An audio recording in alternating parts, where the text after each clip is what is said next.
እንደምን አላችሁ የኪ ሃውሲንግ ቤተሰቦች። ዛሬ አንድ ሰው ሲመዘገብ ማጥራት ያለበትን ነገር እንደዚሁም ከተመዘገበ በኋላስ በምን አግባብ ይቀጥላል የሚለውን ነው የማወራችሁ። ኪ ሃውሲንግን በተለያየ መንገድ ተረድቶ ወይም ደግሞ ፍንጭ አግኝቶ የመጣ ሰው በመጀመሪያ ደረጃ ከኛ የሽያጭ ባለሙያዎች መረጃ ይወስዳል። ከዚህ በፊት ያለው መረጃ ቢኖርም እንኳን በድጋሚ መረጃ እንዲወስድ ይደረጋል። ምክንያቱም ብዙዎች የሚረዱበት መንገድ የተለያየ ስለሆነ ትክክለኛውንና ቀጥተኛውን ሐሳብ ከራሱ ከኪ ሃውሲንግ ማግኘት ስላለበት በእኛ የሽያጭ አማካሪዎቻችን ወይም ደግሞ ባለሙያዎቻችን በኩል ይህንን መረጃ በድጋሚ እንዲያገኝ ይደረጋል። ከዛ በመቀጠል የማንበቢያ ጊዜ ካለው ውሉን እንዲያነብ ነው። ውሉን ማንበብ የማይችል ከሆነ ደግሞ እንግዲህ ፎቶ አንስቶ በራሱ መንገድ ከሄደ በኋላ ማንበብ ይችላል። ካልሆነም ዌብሳይታችን ላይ ቢገባ ፊት ለፊት ያገኘዋል። በዛ አማራጭ ውሉን ይመለከታል። ለዚህም ደጋፊ እንዲሆን ብለን ደግሞ ያዘጋጀነው ብሮሸር አለ። እዛ ብሮሸር ላይ ከውል ውስጥ የተወጣጡ ዋና ዋና የሚባሉ ሀሳቦች ተካተዋል። በተለይ ደግሞ የፋይናንስ ሞዴሉ ሞር እዛ ላይ ተብራርቶ ከሁሉም ስብሰብ ተደርጎ ተቀምጧል። ይህንን በማድረግ እንግዲህ ቀጣዩ ሂደት የሚሆነው ምዝገባ ነው። ወደ ምዝገባ ከመሄዱ በፊት ባንክ ሄዶ ክፍያ ይፈጽማል። ካልሆነም ደግሞ በኢትዮጵያ ንግድ ባንክ የሞባይል መተግበሪያው በእሱ አማካኝነት ፔፎር የሚለው አማራጭ ውስጥ በመግባት ኪ ሃውሲንግ ካሉት በጣም ጥቂት ካምፓኒዎች ውስጥ አንዱ ሆኖ እዛ መተግበሪያ ላይ ይገኛል። በዛ አማካኝነት ኦንላይን አገልግሎቱን ባለበት ቦታ ሆኖም ማግኘት ይችላል። እኛም ጋር በአካል መጥቶ ያን ክፍያ መፈጸም ይችላል። ከዛ በኋላ እንግዲህ ቅድም ያነባል ወዳልኳችሁ ውል በመሄድ ውሉን ይፈራርማል። በኪ ሃውሲንግ ወገንም ህጋዊ የመፈረም ስልጣን ያለው አካል እንደዚሁም በደንበኛውም በኩል ውሉ ላይ ይፈርማል። ያ ደንበኛ ከዛ ዕለት አንስቶ የኪ ሃውሲንግ ተመዝጋቢ ነው። ውሉ ላይ በተገለጸው መሰረት መብትና ግዴታዎች በሁለቱም ወገኖች በግልጽ ተብራርተው ተቀምጠዋል። የተመዝጋቢው ግዴታ በየወሩ ከሱ የሚጠበቅበትን ክፍያ ወይም ቁጠባ በአግባቡ መቆጠብ ነው። የኪ ሃውሲንግ ግዴታ ደግሞ በኪ ሲኤችኤፍ ሞዴል አሰራር መሰረትና ባክኤንድ ላይ በሚሰሩት ሌሎች በርካታ ስራዎች ደጋፊነት ወይም አማካኝነት ለእድለኛው ቤት ማስተላለፍ ነው። ይህ ተመዝጋቢ እድለኛ ለመሆን ደግሞ ከሱ የሚጠበቀውን መስፈርት ማሟላት ነው። አንድ ሰው እድል ቀንቶት ዛሬ የቤት ባለቤት ሊሆን ይችላል። እድል ካልቀናው ደግሞ ማክሲመም ወይም የመጨረሻው ቢሆን ከተመዘገበበት ወቅት አንስቶ ባሉት ተከታታይ 120 ወራቶች ውስጥ የቤት ባለቤት የመሆን መብት አለው ማለት ነው። በዚህ አግባብ ወይም በዚህ ሞዴል አማካኝነት ስንሰራ ብዙዎች መገንዘብ ያለባቸው በመጀመሪያ ስለ ድርጅቱ ተአማኒነት ማረጋገጥ ይገባቸዋል።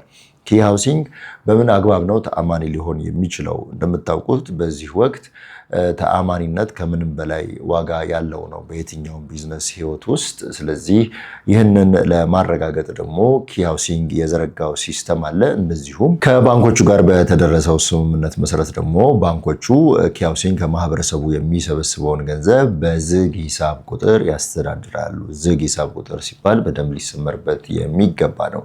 ይህ ዝግ ሂሳብ ቁጥር ኪ ሃውሲንግ ለመንግስት አሳውቆ እንዲሁም ግብር የማይከፍልበት ከማህበረሰቡ በአደራ የተቀበለው ገንዘብና በአደራ የሚቀመጥ ነው። የሚቀመጥ ግን ሲባል ዘላለም ገንዘቡ አይቀመጥም፣ ስራ ላይ ይውላል። ስራ ላይ የሚውልበት አግባብ ግን ቁጥጥር፣ ክትትል ያለበት ነው። ያም ቁጥጥር ምንድን ነው? ይህ በዝግ ሂሳብ ቁጥር ከማህበረሰቡ የተሰበሰበው ገንዘብ ሊውል የሚችለው በተለያዩ አማራጮች ቤት ላይ ነው። በመጀመሪያው አማራጭ የተጠናቀቁ ቤቶች ሲገዙ፣ በሁለተኛው አማራጭ ያልተጠናቀቁ ህንፃዎች ተገዝተው ግንባታቸው ሲጨረስና ለእድለኞች ሲተላለፉ፣ ከዛ በተጨማሪ መሬት ተገዝቶ ከመሰረት ጀምሮ ደግሞ ግንባታ ሲከናወን ባለው ሂደት ላይ ብቻ ነው እንግዲህ ይህ ገንዘብ ተግባራዊ የሚሆነው ወይም ደግሞ ለሚመለከታቸው አካላቶች ለሻጮች ክፍያ ወይም ለገንቢዎች ክፍያ የሚፈጸመው። ከዚህ ውጪ ለሌላ ዓላማ ወይም ገንዘቡ ከተሰበሰበበት ዓላማ ውጪ ለሆኑ ጉዳዮች ምንም እንኳን ያ ዓላማ በጎ ቢሆንም ጥሩ ቢሆንም በፍጹም ተግባራዊ መሆን አይችልም። ይህንን ደግሞ እንግዲህ የባንክ አገልግሎት በመስጠት አብረውን እየሰሩ የሚገኙት ባንኮች በደብዳቤያቸው ባረጋገጡት መሰረት በግልጽ ተቀምጠዋል። ሶስቱም ባንኮች ይህንን ሰነድ በመጻፍ ለማህበረሰቡ ለሚመለከተው ሁሉ በሚል ኦፊሻሊ አረጋግጠዋል። ስለዚህ ከማህበረሰቡ የሚሰበሰበው ገንዘብ ወይ ባንክ ቤት ነው የሚኖረው ስራ እስኪሰራበት ወይም ወደ ግንባታ እስኪገባ ወይም ግዢ እስኪፈጸም ወይም ደግሞ ህንፃው እስኪጠናቀቅ ካልሆነ በቀር ደግሞ የሚኖረው ቤቶች ላይ ነው። ስለዚህ እናንተ የኪ ተመዝጋቢዎች የከፈላችኋቸው ገንዘቦች በጠቅላላ በዚህ ሰዓት የሚገኙት አሁን ባልኳችሁ መንገድ ነው። አብዛኛው ፕሮጀክቱ ላይ ማለት ነው። ይህ ፕሮጀክት የማህበረሰብ ፕሮጀክት ነው። ትርፉም የማህበረሰቡ ነው የሚሆነው። ለዛም ነው ኪ ሃውሲንግ ከናንተ ከሚሰበስበው ገንዘብ 1% እንኳን ወለድ ከባንኮች አይቀበልም። ምክንያቱም የኪ ሃውሲንግ ዓላማ ከማህበረሰቡ በሰበሰበው ገንዘቡን ባንክ ቤት በማስቀመጥ ከባንክ ወለድ ማግኘት ሳይሆን ገንዘቡ ወደ መሬት ወርዶ ቤቶችን አፍርቶ የመዘገባቸውን ሰዎች የቤት ባለቤት እንዲያደርግ ማስቻል ነው። በዚሁ አግባብ ይቀጥላል። ይህንንም አሰራራችንን ግልጽ አድርገን ለሚመለከተው መንግስት መስሪያ ቤት አሳውቀን እንግዲህ በዚሁ አግባብ ፍቃድ አግኝቶ ያለፉትን ከ25 በላይ የሚሆኑ ወራቶች እየተንቀሳቀሰበት ይገኛል። በዚሁ አሰራር መሰረት ማለት ነው። ከዛ በተጨማሪ ከዚህ ቀደም ነግረናችኋል። ከፍተኛ ግብር ከፋይ በመሆን ወይም ደግሞ ታማኝ ግብር ከፋይ በመሆንም እንደዚሁ ተሸላሚ ነበረ።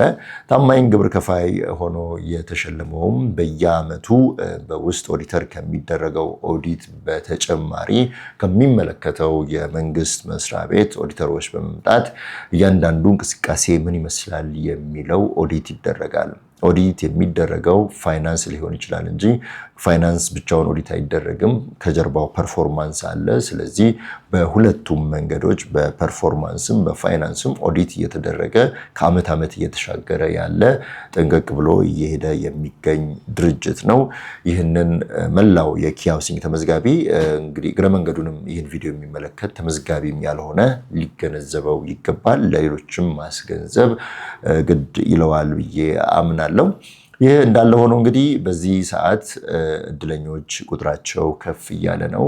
ያ ማለት ጀርባ ላይ የሚሰሩ በርካታ ሰፋፊ ጊዜያቶችን የሚፈልጉ ፕሮጀክቶችም እንደዚሁ ተጀምረዋል ማለት ነው። ስለዚህ በመቀጠል ኪ ሃውሲንግ እድለኛ የሚያደርጋቸው ሰዎች ውላችን ላይ በተቀመጠው አግባብ መሰረት የቤት ባለቤት እየሆኑ ይቀጥላሉ። ይህንን ፕሮጀክት ከኛ ጋር በመሆን ለማሳካት ሁሌም ለምታሳዩት ፍላጎት መላው የኪ ሃውሲንግ ተመዝጋቢዎችን እንደዚሁም ሌሎቻችሁም አጋር ድርጅቶቻችንን እጅግ በጣም አድርገን እናመሰግናለን። አሁንም አብራችሁን በተለያዩ ሞዳሊቲዎች መስራት የምታስቡ ካላችሁ በራችን ክፍት ነው። ዓላማችን ግን ግልጽ ነው። የመዘገብናቸውን በጠቅላላ የቤት ባለቤት እንድናደርግ የሚያስችለን ነገር ላይ ብቻ እናተኩራለን። ከዚህ ሀሳብ ውጪ የሆኑት ሀሳቦች እንግዲህ ከቀጣዩ ወይም ሁሉንም የቤት ባለቤት ካደረግን ወቅት በኋላ የሚቀጥል ነው የሚሆነው። ምክንያቱም የተለያየ ሰዓት የተለያዩ ኩባንያዎች ወይም ግለሰቦች የተለያዩ የቢዝነስ ሞዴሎችን ይዘውልን ይመጣሉ። ያ የቢዝነስ ሞዴል ወይም ሀሳብ ከዚህ ሀሳብ ጋር የማይገናኝ ከሆነ ኢሚዲየትሊ ነው እንግዲህ ሪሰፕሽን ላይ ነው ሪጀክት የሚደረገው። ያ እንዳይሆን ሀሳባችሁ የመዘገብናቸውን የቤት ባለቤት እንድናደርግ የሚያስችል ከሆነ በተለያየ መንገድ ብዙዎች መሬት ለማጋራት ይዞ ይመጣሉ። ልክ እንደዚህ አይነት ሌሎችም ማለት ነው እና በእንዲሁ አይነት አግባብ አብረን ለመስራትም ዝግጁ ነን፣ ፈቃደኛ ነን። መላው የኪ ሃውሲንግ ቤተሰብ በጠቅላላ የቤት ባለቤት ይሆናል። ሁሉም አንድ ቤተሰብ፣ ጎረቤት፣ በጋራ ማህበራዊና ሌሎች ህይወቶች የሚኖሩት ይሆናል። መልካም ጊዜ ይሆንልን። በቅርቡ እንገናኛለን።